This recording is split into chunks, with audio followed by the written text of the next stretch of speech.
Começa agora mais um Indaga Biólogo.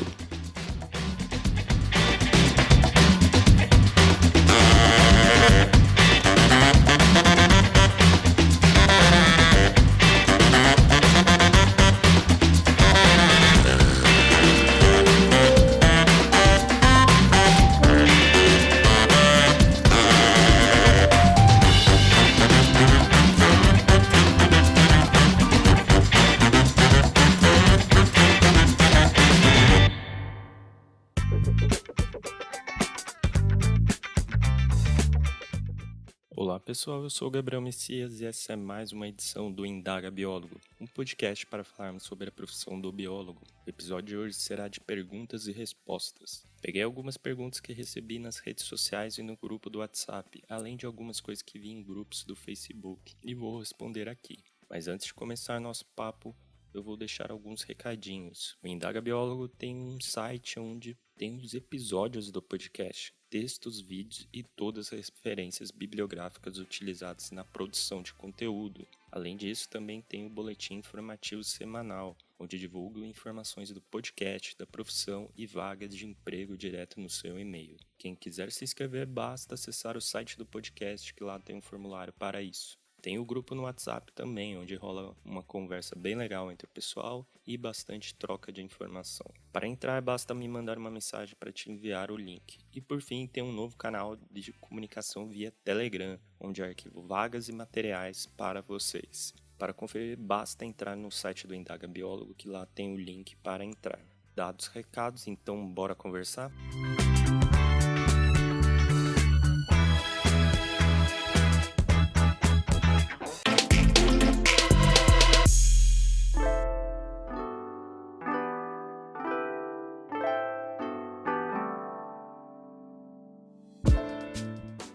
Para começar nossas perguntas, temos uma sequência relacionada à licenciatura, que por sinal é sempre aquele tema que mais aparece dúvidas. Pergunta 1. Professores não são biólogos?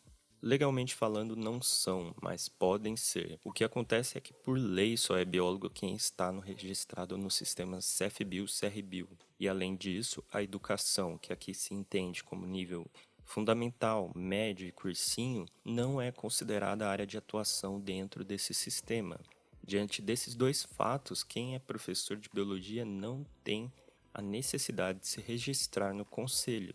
Logo, se não se registrar, não pode ser chamado de biólogo. Caso essa pessoa se registre no conselho, poderá se referir a si como biólogo e professor sem problemas. Lembrando que, apesar de parecer bobo o uso incorreto do termo biólogo, pode gerar problemas para a pessoa não registrada no conselho.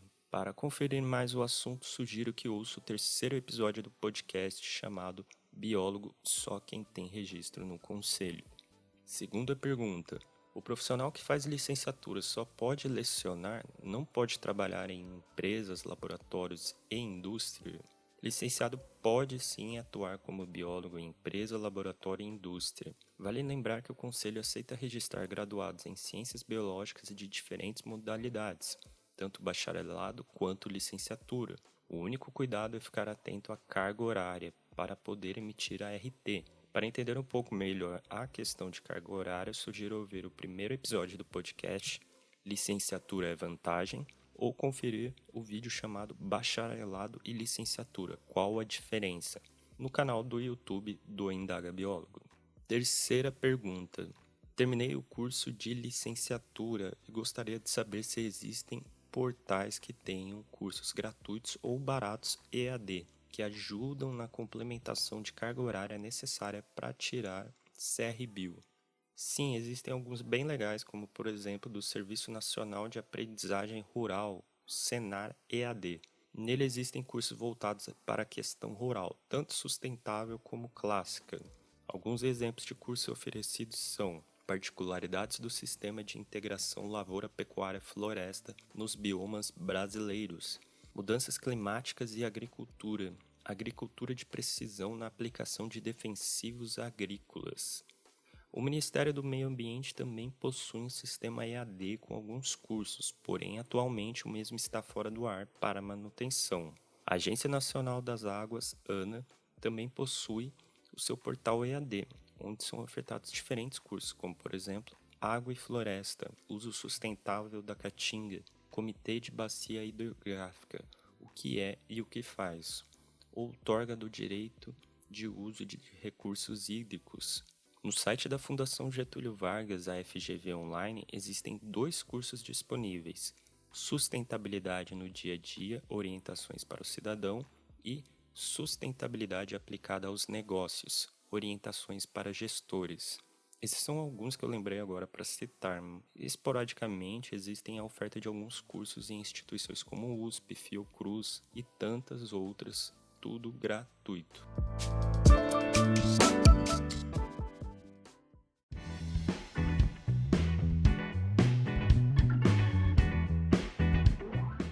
Agora vamos mudar um pouco a chave dos assuntos e falar sobre o registro no conselho. A primeira pergunta é: depois de muito tempo formado, ainda se pode ter registro no conselho? Sim, não existe qualquer impeditivo de registro para aquelas pessoas formadas há alguns anos. Portanto, mesmo que você tenha se formado em História Natural, você pode se registrar no conselho. E para se registrar no conselho, cada regional tem seu procedimento, porém de uma forma bem generalizada, é necessário documentos como diploma escolar, CPF, RG, título de eleitor, comprovante de residência e tipagem sanguínea.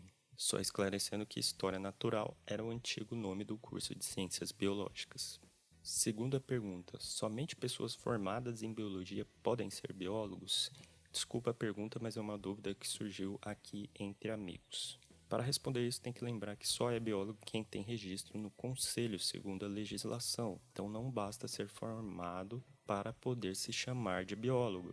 Agora, falando em cursos em si, o artigo 1º da Lei 6.684 de 1979 explica que é privativo o exercício de biólogos para portadores de diplomas de bacharel ou licenciado em cursos de História Natural ou de Ciências Biológicas em todas suas especialidades, ou de licenciado em Ciências com habilitação em Biologia, expedido por instituição brasileira oficialmente reconhecida. Diante disso, se você é bacharel ou licenciado em Ciências Biológicas, Biologia e História Natural, você pode se registrar no conselho e ser considerado biólogo. Existem alguns conselhos regionais que vêm registrando as especialidades como biólogos também, como por exemplo biotecnologia. Porém, isso ainda não é consenso, portanto, atualmente só é biólogo quem se formou nas diferentes modalidades de História Natural, Ciências Biológicas, Biologia e que tenha registro no conselho.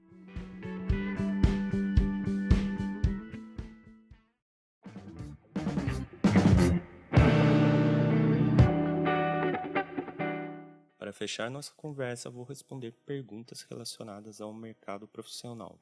Primeira pergunta: não existe uma lei federal que é proibido exigir experiência superior a 6 meses de um cargo?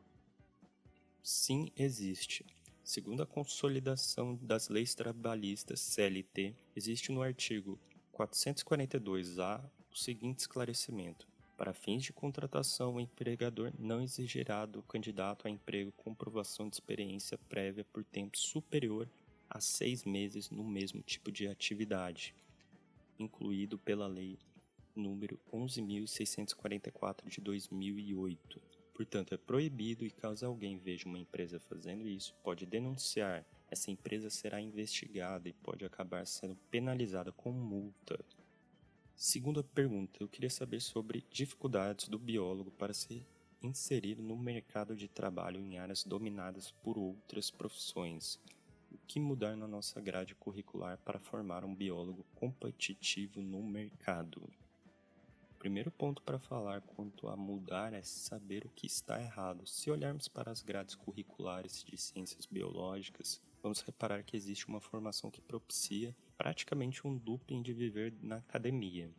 Então, quando o biólogo vai atuar, ele não sabe que precisa fazer registro no conselho, não tem ideia de como registrar como profissional liberal uma empresa, não tem ideia de como transformar todo aquele conhecimento técnico em um produto para venda. Poucas vezes há um estímulo para se pensar fora da caixinha durante a formação. Para exemplificar o que eu estou falando, eu vou pegar 2 matrizes curriculares de onde me formei, Universidade Federal de Lavras. O curso de Ciências Biológicas da UFLA tem grande força na parte ambiental. Por isso vou comparar com o curso de Engenharia Ambiental e Sanitária da mesma universidade.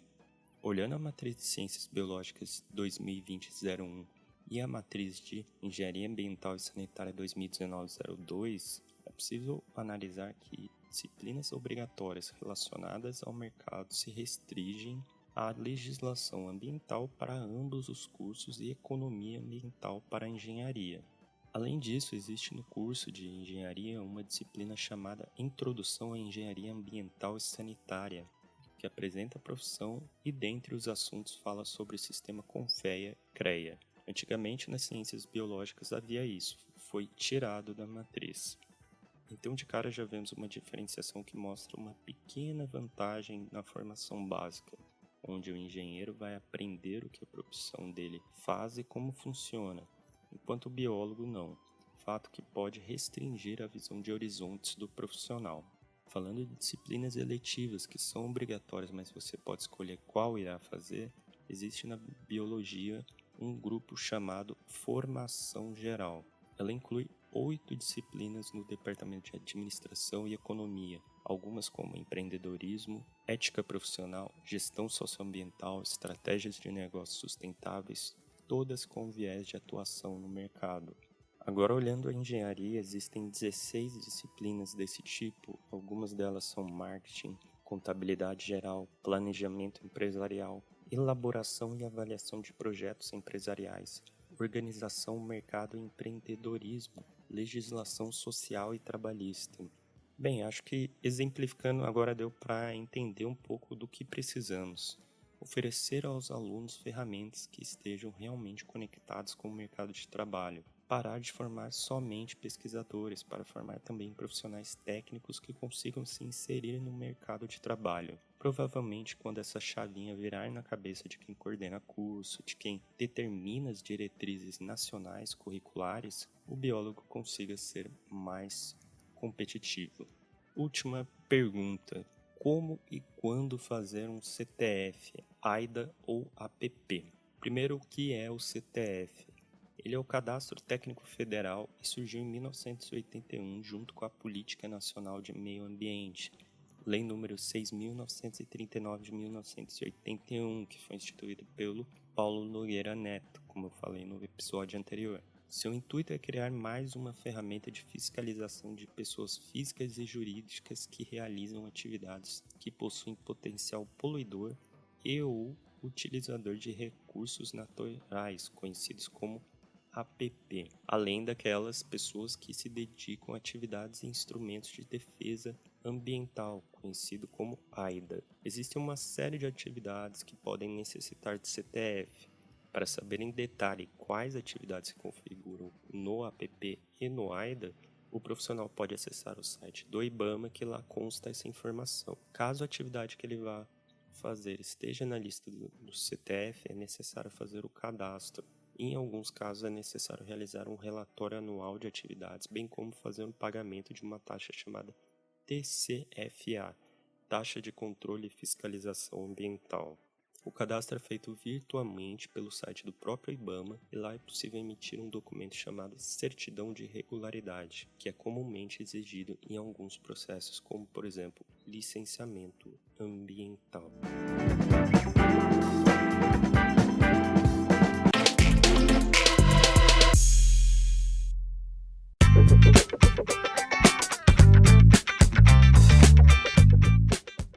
Finalizando mais um Indaga Biólogo, hoje com perguntas e respostas. Caso você tenha alguma dúvida, mande uma mensagem que em um episódio futuro eu respondo ela. Vou deixar todos os links do que eu falei aqui nesse episódio lá no site do podcast, então se quiser dar uma conferida, olha lá. Se você gostou, peço que compartilhe e nos siga nas redes sociais e caso tenha uma dúvida, mande um e-mail para indagabiólogo@gmail.com. Um abraço e até mais!